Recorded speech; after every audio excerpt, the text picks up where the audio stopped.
eza mawa mingi parce que nga naza artiste comédien, yaza artiste musicien, nga nazali président d'artiste comédien. Présence nanga oyo eza ko représenter artiste comédien nyonso tout. Et ba musicien kutu mususu mingi kutu baye na bango kutu te na bango bazo zelande tango bakomona place cérémonie moko munene batu baye belé po baya komila kisambi zalaka mingi pendenga wana.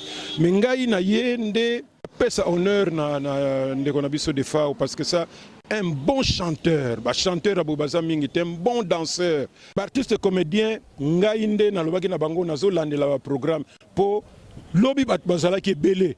Ce que l'on dit que émission na place des artistes croyant que ti ba 20h30 où est ça trop bokende belé na Cameroun pour bokende ko sa nini mutu wana bokende ko à Bali ou bien tout ça isa aza ebembe boko vanda na kiti moko délégué ya famille délégué moko ya orchestre délégué moko ya l'état parce que ba mikanda pe koki ko sala ko sini 3 ou 4 personnes suffisent mais so tala ndenge ba welaka oyeba te franchement ba congolais to ça ndenge sikoyo tala kaka bilili tango bazo emballer cercueil ya de Fao namoni Montana namoni Kabose.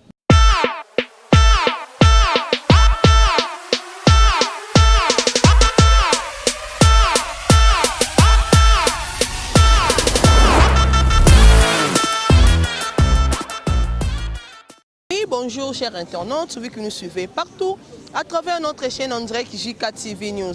Aurélie Vangou, la maman des garçons capables, autrement dit la mingazone de la presse congolaise. Dans l'émission Nabiso Baïbakenda Sangopona Lelo, Natoye Lissousou na aéroport international ya Kinshasa. Toujours kaka na cadre ya kozwa ba information pour na ko informer bino na makambo ekomelaki biso na ba mission na biso bakufelaki ikona munene ya mboka na biso na kombo ya de Fao. Lobi tozalaki a besoin d'informations quand il fallait bimalo il fallait ya lobi ya quitté les lots toza a peut toza déjà confirmé que ba délégation et ses voyageurs qui déjà net tozolo baboye baza déjà likolo mapata banda 8h bakendaki ba dia likolo mapata bazokoma lelo bokozo ba image lelo ce qui est vrai réel que corps à papa na biso de Fao et koya na ville à Kinshasa lelo sans plus tarder avant tout ça ba détail nyonso ne peut simbote na yemoko la patronne à Judith Kalanga moi sur atika pembe na défaut à toi aussi notre papa Joseph Magloire na katikati ya allemande. Sans oublier Gauthier Swadi Lema, na Sanité Clarisse Vangou de London City, ma tante chérie. Pourquoi pas à toi Junior Vangou depuis Luanda, grand bonjour à toi. Na Sanité Sousouté Coco Vangou, mon papa, entre moi dit lui passe à Aurélie Vangou. Maman chérie Babi Mbongo, pourquoi pas à toi mon papa biologique Jean-Papi Vangou. D'ici là, à suivre, toujours continuer toujours cause de la bino. Bas information, merci, c'est parti.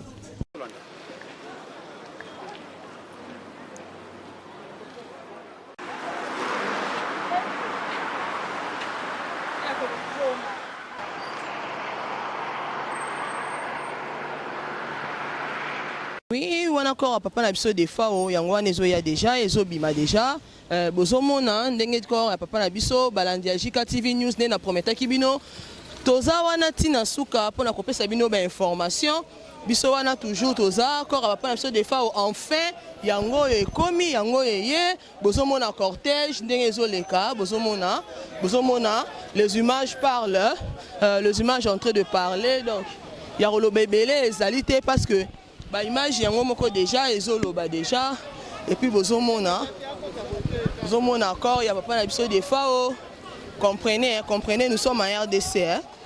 Il y a toujours ça a toujours été ainsi hein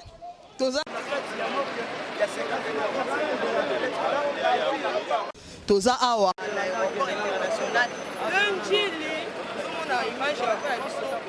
matanga artiste na biso oyo tolingaka mingi na kombo ya de Fao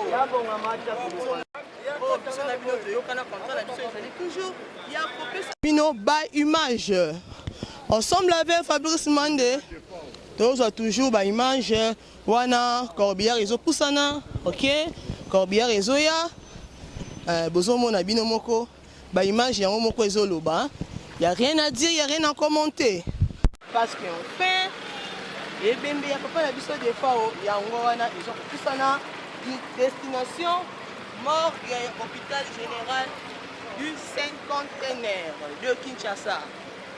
Voilà, voilà. Fabrice Mande azananga langage moko. Zokusana. Et voilà, et voilà, et voilà. Voilà, voilà. Ok. En tout cas, c'est vraiment triste. Hein? Mais pour le Banini, désolé, là toujours ensemble. Et le mot n'a pas triste.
Mesdames, messieurs, vous voyez les images déjà Tobimina boulevard.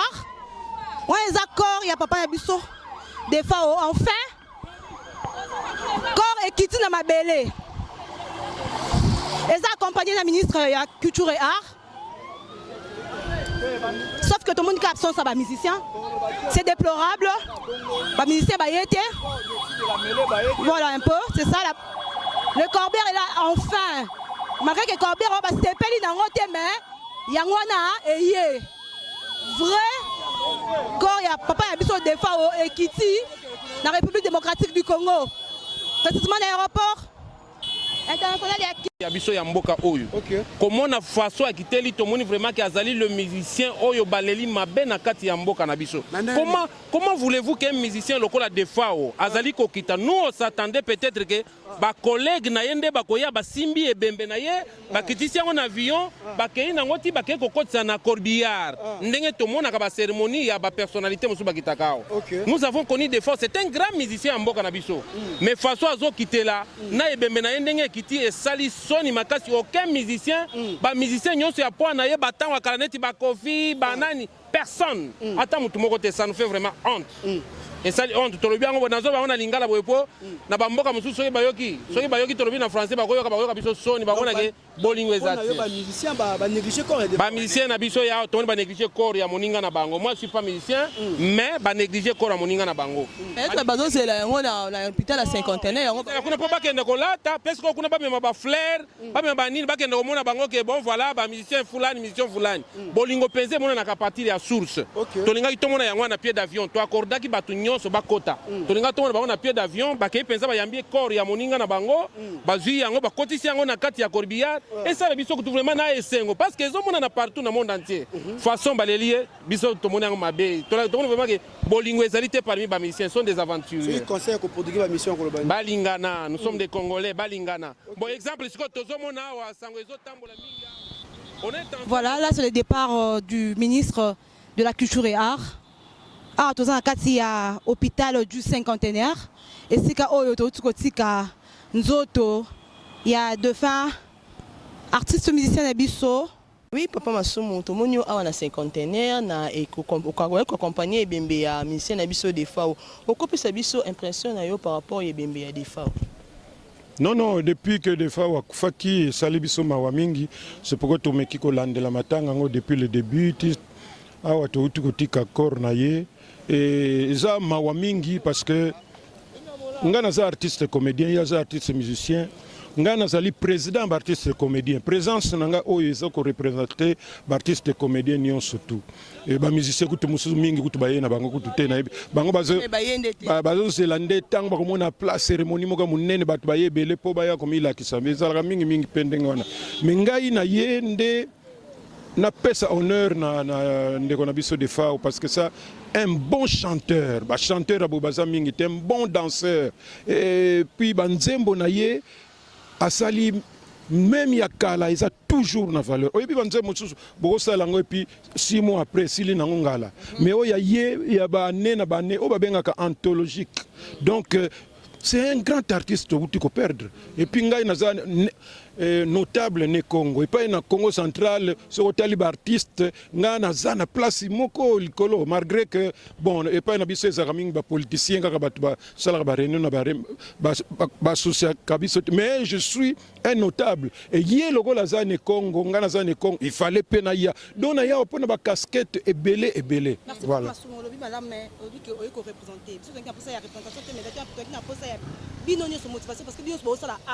Pourquoi l'artiste comédien va y être? Non, l'artiste comédien, ngaïnde na lobaki na bango nazo landela ba programme pour lobby bat bazala qui est belé. Ce que l'andi coup émission moko to sala qui na place des artistes croyant que ti ba 20h30 délégation. Non parce que tout ça qu'on landela, tout ça qui na biso pembeni. Délégation ti ba 20h avion assurance moko ezate. Et ti bon finalement et que quand même. Donc ça là qui est un peu nani wana neti kaka neti kozala neti et batu mingi bazoko kanisa que avion il fallait kenelelo parce que tiba 20h vraiment mais l'essentiel pour nous c'est que coreye mais ngai loko kana sako condamner bana e bande ba makama matanga bat balinko weli satro bokende belé na Cameroun po bokende kosala nini mutu wana bokende koza abali ou bien tout ça isa aza ebembe boko vanda na kiti moko délégué ya famille délégué moko ya orchestre délégué moko ya l'état parce que ba mikanda pe koki kozala ko sini 3 ou 4 personnes suffisent mais so tala ndenge ba wela ka oyeba te franchement ba congolais to za ndenge est-ce que des organisations sikoyo tala kaka bilili tang bazo emballer cercueil ya de namoni Montana namoni Kabose tout tala bazo sala bazo emballer cercueil tout ce monde a kutu bangote bon mozako wela pona ni voyage kaka bon que vous les makamona bisonde ba congolais tout ça. Oui papa Masomo komona ba observe qu'il y a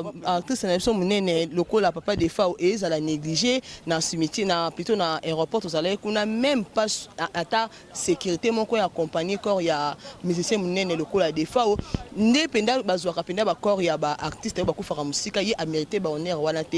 Qu'est-ce qui s'est passé pour mérité ba honneur? Te ba honneur ezanango ezuka moi contre temps mais tout à l'heure ministre il y a tourisme, ministre de la culture, a un peu programme, à s'excuser un peu contre temps et d'ailleurs quand tu lobby ce que moni mutumoko azoluka ba cotisation aza escroc. Makamu nyonso l'état azu yango talaka yomoko matanga l'état azu est-ce que loko kozanga donc mutumoko tia ko biso compte ya banani o compte ba tout ça la cotisation escroc. Sous déception to qui na rapporté. Non.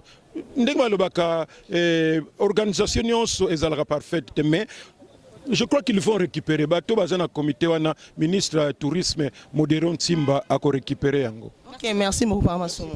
Okapi Roger, tout monde a accompagné et bembe ya musicien na biso de Fao to banda aéroport to mona ki ba jour to zalaka na aéroport cause la corps to zalaka na yo. Ndenge siko o accompagner grand frère na yo na la musique papa na yo ti na morgue cinquantenaire pona to zela mukoloko ekobima. Yebisa biso nanu mana matangele kakina ba circonstances nyonso et l'équipe le loto comme na cinquantenaire avis na ezani. Avis na ngezara que corps est commis. L'essentiel, le corps est commis. Mieux vaut la fin d'une chose que son commencement. Ce qui est important, les accords, il y a des fois commis. Toko zonga so simate na ezalaki ndeni ezalaki ndeni et l'autre banda lukangana yo ezalaki corps ya général de Fao et coma donc ndenge commis to sepeli siko to zelaka programme officiel oyo l'état na biso akopesa biso surtout pour que to ya ko rendre derniers hommages à ces grands artistes, ces légendes, icônes de musique na biso, oyo a s'appelle ça biso na ba œuvre na kitoko et na comportement na aussi. OK, siko komona ebembe ya mutu munene yo icône les légendes ya musique na biso façon koya na ye ndenge ayeli c'est comme si aza icône tendenge otikolo bananga. Nalina kota ba polémique on a té, nga pona nga l'essentiel ka corps est commis. On peut tout faire en Bangote. nous pouvons tout faire à Oye Bango pété, à Oyo Kango pété. Si tu as tout ça là, il faut tout ça, l'air azaki vivant. Tant que vivant, il faut tout ça là, oh tout au Kanisawana. Donc le rôle à ça Koufinae et le résultat important, tout le monde est au Kundera na Mabila Bakoko, Corée. C'est le programme officiel où l'État n'a pas ça pour que tout y a rendre hommage des fois pour nous habiter batumsu bano alelo bano abiso ba habiter que des fois ayemba na franc congolais tant boyo kan nzemba franc congolais boyo ba te que des fois ayemba na katwana ayemba wololo franc congolais aïe avec toi sois le bienvenu. Des fois, ayemba na nzembo baloba tokufa pona Congo. Nzembo biso tout oyemba ngona ba circonstances. Des fois ayemba aya Congo Kinshasa. Nzamba pesa makoki nyonso na yo e. Baya pimela bango makoki mitema mikovima. Donc azaki mutu moko munene. Général des fois ayembi banzembo loka ba amour scolaire. Donc, jeune union surtout à Tanga, a yebi valeur ya amour scolaire. Je défends beti banze molora ba copinage. Voilà ben appelle ça bino ba c'est conseil quoi. Donc pendant le bagesso mobile lingio au lieu thème ça on a ba coin aya et pas parents. Des fois vraiment, il était vraiment beaucoup pour nous. Il était beaucoup pour nous. Alors Tozan a droit à rendre ba hommage moro mérité et là on a un public jour on a toya na respect. Toya na balolendo na bisote, toya na ba tapage na bisote au défi voiture à batu, oye a o mo sa tapage on dirait ya yo. Donc là msucho okufa po so mano pe voiture te, o lingo yo sa ba tapage na sika matanga. Te toya biloko wana te. Au défi bilamba na yo, oye a o oya sa la tapage to lingi ma mwana te. To lingi to le la des fois on a ordre peine à discipline. Des fois o azaki muta polémique te. Asa la polémique na mutu te d'ailleurs à soutenir des orchestres mususu. Donc là on a lancé un jour un programme tu as le na discipline surtout to rendre hommage au Seigneur naïe. Moi Mboka bien dit mais na moi je faisais mécontent na aéroport. C'était dit à quoi dans mon que moi auto présenter mécontentement et pas un ministre mais il qui était la canette au là. Qu'est-ce que tu vas pas exprimer non pas mécontent. En tout cas na bana ko senga na maman ministre le rôle yemo aza sur place ata la kebabi ces actes. Obi ke bato belé batika na aéroport.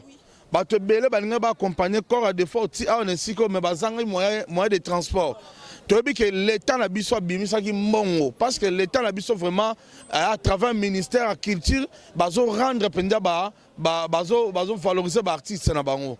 Mais peut-être na bato ba pesa ki mbongo ba saleli yango comme il faut te. Ya au moins na kenego yebisa maman ministre ba bisezate.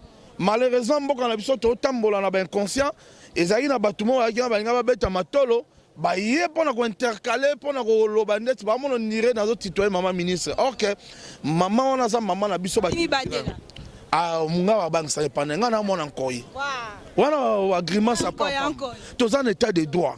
Toi na mboka mo état de droit. O komba mabende ko titoye mokonzi. Mabende ko finga. Mais soko déclarer au sengi likambo pa mokonzi o sepela kutu. Ndeti ma ministre azana asepeli a moni courage a zupe information que ba loi qui va bisiter.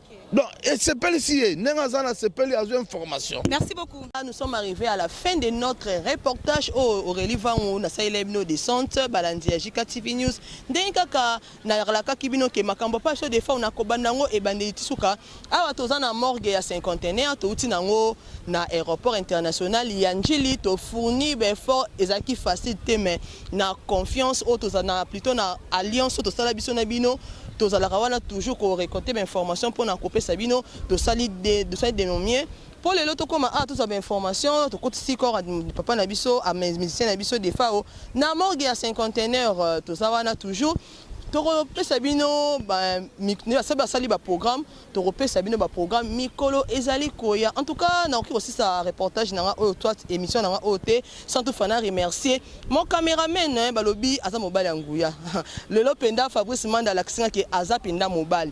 Ça n'a pas été facile, mais à sali de son mieux qu'on reçoit des images et tout. Pour tout comme Alelo, Nassou, Kanapesi, Fabrice Mande, image d'or et Bambote Belé, un grand merci. Un grand merci aussi à toi, mon patron que j'aime beaucoup, Jika Judith Kalanga moi suis atika pembe na défaut. Pourquoi pas notre papa Joseph Magloire na katikati allemande. Sans oublier Clarisse Vang, ma tante chérie que j'aime bien depuis London City. Et sans oublier encore Coco Vangu, autrement dit il passe à Aurélie Vangu. En tout cas il y a eu à Kolobele Zalité. Mon oncle chéri Richard Simba depuis Belgique. Balobi Yende conseiller nanga conseiller à Petit Naé, conseiller à Moana Kazinaé.